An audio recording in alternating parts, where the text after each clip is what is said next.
But there is something that you said that I want to make sure I heard correctly. Did you say it was Viscera who first caught your eye? 100%. He's my all-time favorite. He changed my life. His appearance, his his eyes, his everything. I just had never seen a person that had ever looked like that. And he looked more like the science fiction and like, Matt post-apocalypse. He looked more like the stuff I liked than Hmm. all the shirtless dudes in their undies. Yeah, that's You know true. what I mean? Like that was just like, wait a minute. Hold on. Is that like a big vampire? What, like, is that guy from Blade? Like, what is this? Like, hold on now. He had And the of course big I'd seen blonde that. mohawk, and he was Yeah, 6'10". He was giant. he was the exact opposite of Crash Holly, his opponent. I'm a little guy, as we've all seen. I've always been small. I was even smaller as a kid.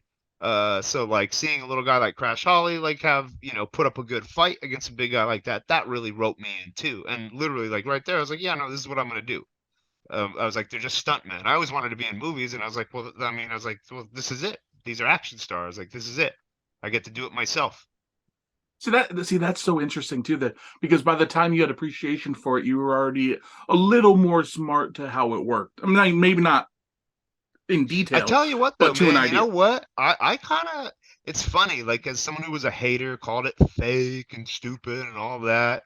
Um, I got worked every week. I was like, well, no, that was real. That had to be real. That was That's actually Well, no. fantastic. Well, no, that's real. No, because you can't do that at work. No, you can't do that. That had to be real. Those cops are real. Like I got worked every week. Every week I got worked because I liked it so much. I let it work me. A lot of my friends have come and gone, grown out of Star Wars, or they just didn't like the new ones, things like that. But like I love it, and I let Star Wars work me, and that's what I did with wrestling. Like it clicked, and I was like, no, this is what I love, and I believed it again for a long time. It wasn't until I discovered TNA that started turning into like a smart fan. Gotcha. Not only did I want to do that, but I was like, I want to make sure I know everything about it before I get there. Made me a little smart ass. Were you ever able to meet Viscera before he passed on any shows or conventions or anything? Unfortunately, no. I was really, really, really sad because back when I was still working with Dave Marquez and Championship Wrestling from Hollywood, they had worked together a bunch, and he'd always tossed around the idea of him doing like a one-off show with us, just as a draw. He's still a big name. He's always somebody's going to bring attention. And then we talked about him maybe even being rocking us as bodyguard. And my hopes were like sky high. And then nothing really happened with that, and then there was going to be, how, I don't know if a championship wrestling started to have little like territories. Hmm. We had little different states had affiliates, and there was going to Arizona and all that. yeah, yeah, exactly, all those, and there's going to be a Mississippi one, and that was going to be my first opportunity to book, uh, and he was like, and like one of the top guys would be Mabel, so you'll get to write for him, and I was like, oh shit. But then Mabel passed before anything even happened, and ended up not happening in Mississippi. The affiliate ended up being in Tennessee, and then it ended up going away pretty quick.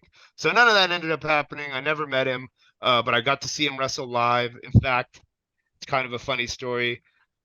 We were in the cheap seats for a house show at SmackDown. I was with my girlfriend at the time, and I didn't know we were going to see Big Daddy V. I think he was still on ECW at the time, the Tuesday one.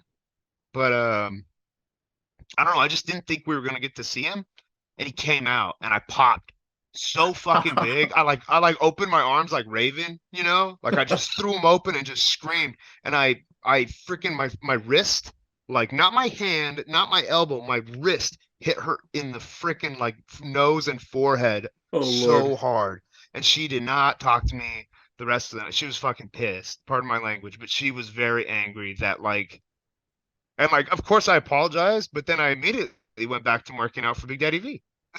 I mean, at that point, you had to make a choice: Big Daddy Hmm. V or your then girlfriend, and I think it was pretty clear what your choice was and what it should have Exactly. Exactly. Yeah, I've been with Big Daddy V forever now, and I don't even know who she is anymore. Also, don't worry about the language. As long as it's nothing too ridiculous, we're fine. So, Oh did yeah, you? sorry. Yeah, I'm a good boy. I promise. Nah, it doesn't matter.